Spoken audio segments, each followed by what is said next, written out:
सभी का हार्दिक स्वागत करती हूँ। विषय हिंदी और विषयांक वे क्या है? समानार्थी, जिसको हम क्या बोलते हैं? पर्यायवाची। तो यहाँ पे पर्याय और समानार्थी दोनों एक दूसरे के समान ही है, तो इसके लिए हमें क्या बोलना है? समानार्थी। जिसका अर्थ समान होता है उसे हम क्या कहते हैं? समानार्थी कहते हैं। तो छात्र, आज का हमारा जो टॉपिक है वे क्या है? समानार्थी। हम परीक्षा में समानार्थी, विरोधी ऐसा शब्द बोलते हैं। विरोधी को विलोम कहते हैं, समानार्थी को पर्याय कहते हैं। तो आज हमें देखना है कि समानार्थी शब्द में कौन सी विशेषता होती है, कौन से बात की समानता होती है जिसके कारण हम उसका प्रयोग करते हैं। अलग अलग तरह के शब्दों के आधार पर उसका प्रयोग होता है, लेकिन अर्थ तो वही का वही रहता है। तो आज हमें इस समानार्थी शब्द के बारे में पढ़ना है और जानकारी प्राप्त करनी है। तो यहाँ पे देखते हैं, तो समानार्थी का अर्थ क्या है? पर्याय शब्द का अर्थ है समानार्थी शब्द, और समानार्थी का अर्थ क्या है? पर्याय। समझ गए? अब यहाँ पे आपको देखना है, मैंने नियम अनुसार दो सिर्फ ऐसी व्याख्या के रूप में दो वाक्य लिखे हैं, आपको देखना है। मैंने क्या इसमें लिखा है कि कई ऐसे शब्द है, कितने सारे ऐसे शब्द है जिसके क्या होता है? जिनका प्रयोग एक दूसरे के स्थान पर हो सकता है।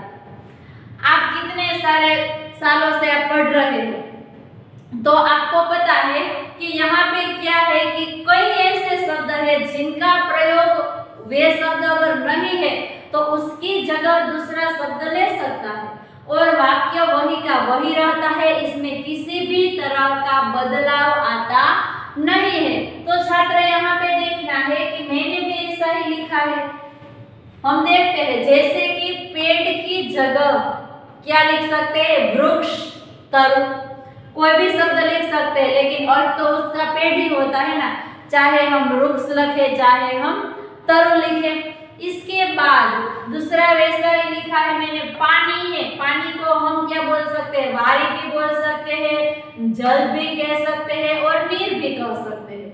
तो यहाँ पे ऐसा नहीं मैंने तो जल की जगह वारी लिख दिया या नीर लिख दिया तो मेरा वाक्य गलत हो जाएगा, मेरा जो शब्द है वे गलत होगा। नहीं होगा, क्योंकि यहाँ पे समानार्थी उसे तो कहते हैं कि कई ऐसे शब्द जिनका प्रयोग होता है लेकिन उसकी जगह कोई दूसरा शब्द उनके जैसा आ जाता है तो वाक्य गलत नहीं होता है, तो उसे हम क्या कहते हैं? समानार्थी शब्द कहते हैं। दूसरा पॉइंट हम देखते हैं, तो मैंने लिखा है कि प्राणियों के भी समानार्थी नाम। ऐसा नहीं है, ये तो प्रकृति के तत्व है, जल, नीर, और उसके आगे क्या है मैंने? वृक्ष, तरु, पेड़। तो यहाँ पे प्राणी, आपको पता है मनुष्य भी एक प्राणी है, तो उसको भी ऐसे ही कई नाम से बुलाए जाते हैं। तो यहाँ पे क्या है? प्राणियों के भी समानार्थी नाम है सिंह। सिंह को हम क्या कहते हैं? शेर, वनराज, केसरी आदि के शब्द है जिसके हम अगर हम सिंह की जगह मैंने वनराज लिख दिया तो मेरा गलत नहीं होगा, मेरा वाक्य है वे सही ही रहेगा, क्योंकि इसकी जगह हम इस समानार्थी शब्द का प्रयोग कर सकते हैं। दूसरा है हम नर, आदमी। यहाँ पे आदमी, नर, मानव, पुरुष, हम कोई भी वाक्य बोल सकते हैं। हम ऐसे ही बोल सकते हैं, वहां पे नर जा रहा है, एक पुरुष जा रहा है, एक आदमी जा रहा है। तो कोई भी वाक्य में अगर हम एक शब्द की जगह दूसरा शब्द का इस्तेमाल करते हैं तो वे जो हमारा शब्द है वे उसकी जगह ले सकता है, और जिसको हम क्या बोलते हैं? पर्याय शब्द बोल सकते हैं या समानार्थी शब्द बोल सकते हैं। तो छात्र, यहाँ पे मैंने जो दो बातें लिखी है वे ये कहना चाहते हैं कि अगर किसी शब्द एक स्थान पर है और उसी स्थान पर कोई उसके जैसा दूसरा शब्द लिखते हैं कि जिसका अर्थ है दोनों शब्द का समान होता है, तो उसे हम पर्याय शब्द भी कह सकते हैं और समानार्थी शब्द भी हम कह सकते हैं। तो छात्र आपको आगे बताती हूँ। तो छात्र यहाँ पे पर्यायवाची शब्द यानी कि समानार्थी शब्द के कई ऐसे उदाहरण मैंने यहाँ पे लिखे हैं कि जिसके कारण एक शब्द की जगह कोई दूसरा या तीसरा ऐसा भी हम शब्द लिख सकते हैं, जिसके कारण एक ही शब्द होने से दूसरे कोई शब्द लिखने नहीं पड़ते। यानी कि एक ही शब्द की जगह हम दूसरा शब्द अगर उपयोग करते हैं तो हमारा वाक्य है वे गलत नहीं होता है। तो यहाँ पे मैंने लिखा है पर्यायवाची के उदाहरण। कई ऐसे शब्द है जिसको कोई दूसरे शब्द के नाम से भी बुलाया जाता है। तो यहाँ पे संसार, तो हम संसार को सिर्फ संसार ही नहीं कहते हैं, संसार को हम क्या कहते हैं? जगत, विश्व, दुनिया।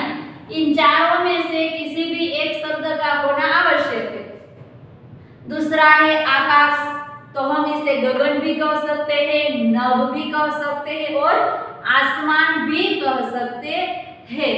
तो यहाँ पे तीसरा है सूर्य, तो यहाँ पे सूर्य है तो सूर्य को बोलते हैं रवि, भानु, आदित्य। ये सारे जो तीन शब्द है ये उसके पर्यायवाची यानी कि समानार्थी शब्द है। उसके बाद है पृथ्वी, तो पृथ्वी को हम क्या बोलते हैं? वसुधा, धरती, धरणी। तो ऐसा कोई भी शब्द हम उपयोग करते हैं। उसके बाद है चंद्र, तो उसका क्या है? शशि, मयंक, सुधाकर, कोई भी शब्द आता है। और लास्ट में लिखा है कमल, तो उसको हम सरोज, पंकज, सतदल। तो मैंने ये उदाहरण इसलिए लिखे ताकि आपको पता चल जाए कि कोई एक शब्द है तो इसका कई सारे पर्याय शब्द बनते हैं। ऐसा नहीं कि एक ही शब्द है इसको हम पर्याय है ही नहीं, वे अकेला खुद ही लड़ रहा है सब जगह, ऐसा कहीं भी नहीं है। कि कितने सारे ऐसे शब्द है जिसका समानार्थी शब्द 1, 2, 3, 4 कितने सारे होते हैं। तो यहाँ पे ऐसा मैंने उदाहरण देके आपको समझाया। और मैं आपको ऐसा कहती हूँ कि यहाँ पे एक वाक्य दिया गया हो और वाक्य में एक शब्द दिया है और वाक्य को बदले बिना हमें उस शब्द को परिवर्तन करना है, लेकिन फिर भी अर्थ है वे वही का वही रहता है। तो छात्रों यहाँ पे मैंने कुछ ऐसे वाक्य दिए गए हैं, तो जिसमें एक वाक्य लिखा है, उसके अंदर एक शब्द है और इसके नीचे अंडरलाइन की गई है।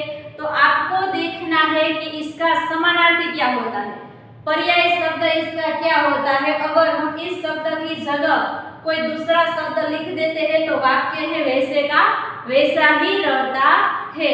तो यहाँ पे हम देखते हैं पहला वाक्य है ईश्वर की कृपा से माटी भी सोना हो जाती है। अब यहाँ पे मैंने लिखा है सोना, तो यहाँ पे जो मैंने सोना शब्द लिखा है, सोना मतलब हम सोते रहते हैं वे वाला सोना नहीं, लेकिन जो आभूषण है इसके बारे में बात की गई है। तो आपको पता चल गया होगा कि सोना शब्द है जिसका समानार्थी क्या होता है? क्या होता है समानार्थी? कंचन होता है। वेरी गुड, कंचन होता है। तो यहाँ पे जो सोना है इसका इसकी जगह अगर मैं यहाँ पे कंचन लिख देती हूँ तो वे वाक्य कैसा बनता है? ईश्वर की कृपा से माटी भी कंचन हो जाती है। तो वाक्य तो वैसा ही रहा, कुछ अर्थ बदला नहीं। दूसरा है इतने निर्मल नीर शायद ही कहीं मिले। इतने निर्मल, निर्मल पवित्र होता है, वे भी एक समानार्थी, लेकिन यहाँ पे मैंने लिखा है नीर शब्द के लिए अंडरलाइन की गई है। तो नीर शब्द का समानार्थी अभी मैंने आपके सामने लिखा था, क्या था? नीर का समानार्थी हम यहाँ पे लिख देते हैं जल। तो अगर हम वाक्य बोले फिर से इतने निर्मल जल शायद ही कहीं मिले, तो यहाँ पे भी शब्द आ गया जल, वाक्य वही का वही रहा, अर्थ भी नहीं बदला है। तीसरा है सीता के नेत्र व्याकुल हो गए। अब यहाँ पे आता है शब्द नेत्र। नेत्र के समानार्थी शब्द कितने हैं? तो यहाँ पे हमें नेत्र की जगह लोचन ऐसा लिख दूं तो वे अर्थ है वही का वही रहता है, सीता के लोचन व्याकुल हो गए। उसके बाद है ग्वाल बाल यमुना के ग्वाल बाल यमुना के तीर, यहाँ पे तीर लिखा है, वे वाला तीर नहीं जो धनुष बाण से हम चलाते हैं, वे तीर नहीं, लेकिन तीर यानी कि तट, तट का अर्थ होता है किनारा। तो क्या हो गया, ग्वाल बाल यमुना के किनारे पर खेल रहे हैं, समझ गए। उसके बाद है बालक का पेट खाली था। बालक का पेट, पेट का समानार्थी होता है उदर। तो यहाँ पे हम ऐसा बोल सकते हैं कि बालक का उदर खाली था। तो छात्रगण आपको समझ में बात आ गई है कि यहाँ पे जो शब्द दिए गए हैं कौन कौन से शब्द थे, सोना, नीर, नेत्र, तीर और पेट। वे सारे शब्द बदल के हमने क्या लिख दिया, सोना की जगह कंचन, नीर की जगह जल, नेत्र में लोचन, तीर में किनारा, पेट में उदर। तो इस सारे शब्द जो पांचों पांच शब्द थे वे बदल गए और उसकी जगह दूसरा शब्द आ गया। वे शब्द कौन सा है, पर्याय शब्द आ गया। तो वाक्य वही का वही रहता है, इसमें किसी भी तरह का बदलाव होता नहीं है। तो यहाँ पे इस तरह से मैंने उदाहरण दिए। उसी प्रकार अगर आपको भी परीक्षा में इस तरह से उदाहरण के रूप में वाक्य दिए हो तो अंडरलाइन की हो तो आपको उसी तरह उसके बाद जो शब्द आता है समानार्थी में लिखना है। अगले उदाहरण की तरह वैसा ही यहाँ पे मैंने दूसरे उदाहरण लिए हैं कि जिसके कारण आपको ज्यादातर पर्यायी शब्दों के बारे में जल्द ही समझ में आ जाए। तो यहाँ पे मैंने लिखा है, इस अंधेरी रजनी में सभी सो रहे हैं।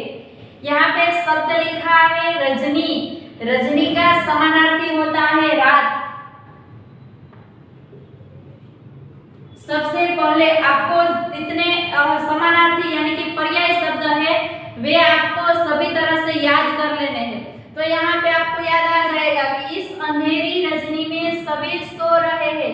तो रजनी का अर्थ होता है रात। तो हम वाक्य लिखते हैं, इस अंधेरी रात में सभी सो रहे हैं। तो वाक्य वही का वही रहता है। उसी प्रकार है, एक बड़ी लहर उसे बहा ले गई। एक बड़ी लहर, लहर का समानार्थी होता है तरंग। तरंग को हम क्या बोलते हैं, लहर बोलते हैं। तो क्या कहते हैं, एक बड़ी तरंग, तरंग उसे बहा ले गई। जब सागर किनारे यानी कि जो दरिया समुद्र तट होता है तो वहां पे लहरें आती है, पानी की लहरें यानी कि जो तरंगे आती है इस प्रकार से, तो उसे लहर भी कह सकते हैं और तरंग भी बोल सकते हैं। तो मैं यहाँ पे ऐसा बोलूं कि एक बड़ी तरंग उसे बहा ले गई, तो वाक्य है मेरा गलत नहीं होता है। तीसरा है, हम मंदिर में जाते हैं। हम लोग, आप लोग में सब लोग मंदिर जाते हैं, तो लेकिन मंदिर का समानार्थी होता है देवालय। तो मैं यहाँ पे ऐसा बोल सकती हूँ कि हम देवालय में जाते हैं, तो वे भी वैसे के वैसा ही रहता है, यहाँ पे अर्थ बदलता नहीं है। उसके बाद है, वे पथ पर चला जा रहा था। वे पथ पर, यहाँ पे पथ के नीचे मैंने अंडरलाइन की है, तो पथ का समानार्थी शब्द होता है मार्ग। तो यहाँ पे ऐसा होता है ना, वे मार्ग पर चला जा रहा था, तो वे भी ऐसा ही हुआ। उसके बाद है, यह घोड़ा अब न दूंगा। यह घोड़ा, तो यहाँ पे घोड़ा का समानार्थी शब्द होता है अश्व। तो हम क्या कहते हैं, यह अश्व अब न दूंगा, तो वे अश्व लिखे या घोड़ा लिखे, इसमें कोई अर्थ बदलता नहीं है। और बाद में जो लास्ट वाला वाक्य लिखा है, पक्षी गगन को अपनी जागीर समझता है। पक्षी गगन, गगन का समानार्थी कितने होते हैं, नभ, आसमान, आकाश। तो यहाँ पे गगन, तो पक्षी गगन को, यहाँ पे गगन के नीचे अंडरलाइन की होती तो वहां भी हम बोल सकते हैं पक्षी आसमान को अपनी जागीर। जागीर का अर्थ होता है रियासत। कभी कभी हम टीवी सीरियल में देखते हैं ना, ये सारी रियासत उस राजा की है, तो वहां पे जागीर, रियासत, ये दोनों समानार्थी शब्द है। यानी कि पक्षी है वे आसमान यानी कि गगन को अपनी रियासत समझता है, यहाँ की इसलिए कि वे जहां भी चाहे वहां उड़ सकता है, जा सकता है। तो छात्र यहाँ पे मैंने ये जो पर्यायवाची के उदाहरण आपको समझाए, रजनी, रात, लहर, तरंग, देवालय, मंदिर, मंदिर, देवालय, ऐसा भी हम कह सकते हैं। पद का होता है मार्ग, घोड़ा, अश्व और जागीर का रियासत। तो उसी प्रकार समानार्थी शब्द में भी ऐसा होता है। समानार्थी का अर्थ होता है पर्याय। विशेष रूप से हमें यह बात याद रखनी है कि एक शब्द है तो उसकी जगह जितने भी समानार्थी है कितने सारे नहीं लिख देना है। जैसे कि यहाँ पे मैं एक शब्द बोलती हूँ गगन, तो गगन की जगह हम सिर्फ आसमान लिखे, नभ लिखे या आकाश लिखे, लेकिन हम ऐसा नहीं लिख सकते आसमान, नभ, आकाश, गगन में पक्षी उड़ रहा है। इतने सारे शब्द लिखने की आवश्यकता नहीं है। हमें सिर्फ यही बात का ध्यान रखना है कि कोई एक शब्द समानार्थी दिया गया है तो वे शब्द को हटाने के बाद उसकी जगह कोई दूसरा शब्द लिख देना है ताकि उसका ही अर्थ वही होता है। तो इसके लिए आपको सिर्फ एक ही शब्द देना है। अगर आपको परीक्षा में ऐसा बताए कि निम्नलिखित शब्द के दो समानार्थी शब्द लिखिए, तो ही आपको दो समानार्थी लिखना है, वरना एक ही समानार्थी लिखना है। अगर आपको आता है, आप बहुत खुश हो गए हो और आप दो लिखना चाहते हो तो मुझे कोई दिक्कत नहीं है, लेकिन जितना पूछा जाए उसी प्रकार परीक्षा में आंसर लिखने हैं। तो यहाँ पे आज का जो हमारा टॉपिक है समानार्थी यानी कि पर्याय शब्द, जिसके बारे में आप लोगों को पता चल गया कि सभी मनुष्य, वस्तु, प्राणी सभी को समानार्थी शब्द होते हैं, सभी के शब्द है। 1 से लेकर 3, 4 तक कितने सारे समानार्थी होते हैं। इसमें समानार्थी शब्द की जगह आप लोग किसी एक शब्द का प्रयोग कर सकते हैं, फिर भी वाक्य में बदलाव नहीं आएगा। यहाँ पे मैंने इसीलिए वाक्य को लिखकर आपको समझाया ताकि आपको बहुत जल्द समझ में आ जाए और आप बहुत अच्छी तरह से समानार्थी शब्द समझ गए हैं और लिख सकते हैं। इसीलिए यहाँ पे जो मैंने शब्द की जगह दूसरा भी समानार्थी लिखा है, फिर भी वाक्य वैसा ही होता है। किसी भी प्रकार यहाँ पे है की जगह हो, थे, ऐसा भी बदलाव नहीं हुआ है।